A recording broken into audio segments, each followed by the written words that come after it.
पंडित राहुल गांधी से भयभीत होकर के माननीय संघी मानसिकता वाले माननीय भाजपाई नेता जिस समय इस देश में नफरत की बाजार और दुकानें सजा रहा था, उस समय इस देश का एक नौजवान कन्याकुमारी से और कश्मीर तक पैदल यात्रा यानी नफरत की बाजार में मोहब्बत की दुकान सजा रहा था।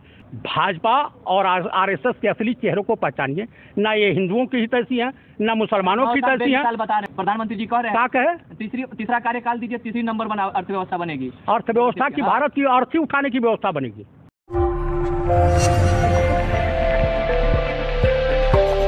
माननीय सुप्रीम कोर्ट के न्यायमूर्ति जस्टिस गवई साहब, जस्टिस मिश्रा जी और जस्टिस नरसिम्हा जी को मैं शुभकामनाओं सहित बधाई देता हूं कि आपने न्यायपालिका की इज्जत आबरू को बचा लिया। जिस न्यायपालिका से आम भारतीय नागरिकों का विश्वास उठ रहा था, आपने उनके विश्वास को मजबूती प्रदान करते हुए उनको प्रेरणा दिया है कि सत्य को परेशान किया जा सकता है, पराजित नहीं किया जा सकता है।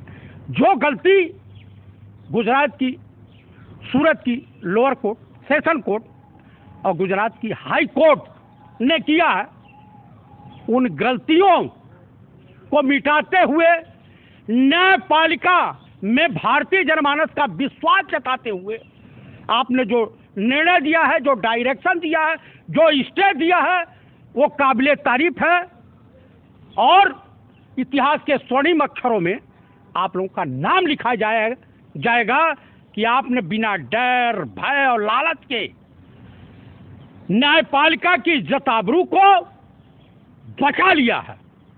इसका प्रभाव कितना पड़ेगा 24 पे? देश की जनता के बीच जो संदेश गया है न्यायपालिका के तरफ से कि पंडित राहुल गांधी से भयभीत होकर के इनके सत्य के रास्तों में बाधा उत्पन्न करने के लिए माननीय संघी मानसिकता वाले माननीय भाजपाई नेता देश के प्रधानमंत्री श्रीमान नरेंद्र दामोदर दास मोदी और राजा बाबू, इनकी पूरी कैबिनेट, पूरी भाजपा, इनकी पूरी आईटी सेल, पूरी आरएसएस का खेमा जिस समय इस देश में नफरत की बाजार और दुकानें सजा रहा था, उस समय इस देश का एक नौजवान कन्याकुमारी से और कश्मीर तक पैदल यात्रा यानी नफरत की बाजार में मोहब्बत की दुकान सजा रहा था। एक बात बताइए, अब एनडीए में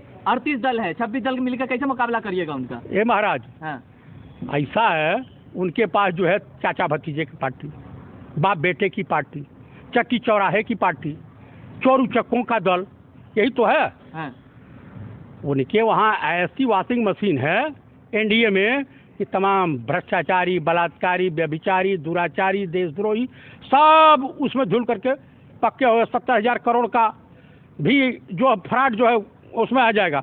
अंत में मैं देशवासियों से यही अपील करूंगा आप लोगों के चैनल के मार्फत, देशवासियों, भाजपा और आरएसएस के असली चेहरों को पहचानिए, ना ये हिंदुओं की हितैषी हैं, ना मुसलमानों की हितैषी हैं, ना सिखों की हितैषी हैं। किसान आंदोलन में 700 किसान मर गए, सब हिंदू थे, लेकिन देश के प्रधानमंत्री को तनिको तरस नहीं आया। देश की गोल्ड मेडलिस्ट बेटियां यहाँ धरना देती रही और उनको जो है जूते चप्पल से घिसरा करके यहाँ से भगा दिया गया, पीट पाट करके। वो देश के हैं, ये किसी के हितैषी नहीं है। इसलिए ऐसे नेताओं से, ऐसी पार्टी से सावधान रहने की तीसरी बार कार्यकाल दीजिए, तीसरी अर्थव्यवस्था बनेगी देश की। प्रधानमंत्री जी कह रहे हैं, क्या कहे, तीसरा कार्यकाल दीजिए, तीसरी नंबर बना अर्थव्यवस्था बनेगी, अर्थव्यवस्था की भारत की अर्थी उठाने की व्यवस्था बनेगी। अर्थी उठाने की? हाँ। क्या बात कर रहे हैं? हर घर से अर्थी उठेगी ना। अरे भाई, गरीबों के वहाँ बलात्कार होगा, गरीबों को वहाँ, अरे भाई इन्हीं के पार्टी का एक है ना जो मध्य प्रदेश में गरीब हिंदू के ऊपर खड़े मुंह उतर रहा था और वहाँ का मुख्यमंत्री फर्जी तरीके से पांव पकड़ रहा था। चल तो गया बुलडोजर, आप क्या चाहिए? बुलडोजर चला, बुलडोजर चलाने के लिए तड़िया की गोली मार देनी चाहिए ऐसे अपराधियों को। आप चाहते हैं ऐसा न्याय व्यवस्था रहे? होना चाहिए, तभी ना भय व्याप्त होगा। इसीलिए तो बुलडोजर चल रहा है, फिर आप लोग बुलडोजर पर क्यों? ऐसा है कि बुलडोजर किसके ऊपर कैसा चल रहा है ये सबको मालूम है। ठीक है। तो देशवासी 24 पे ध्यान दें। तो 24 में इंडिया और देश के प्रधानमंत्री बनेंगे पंडित राहुल गांधी। वाह।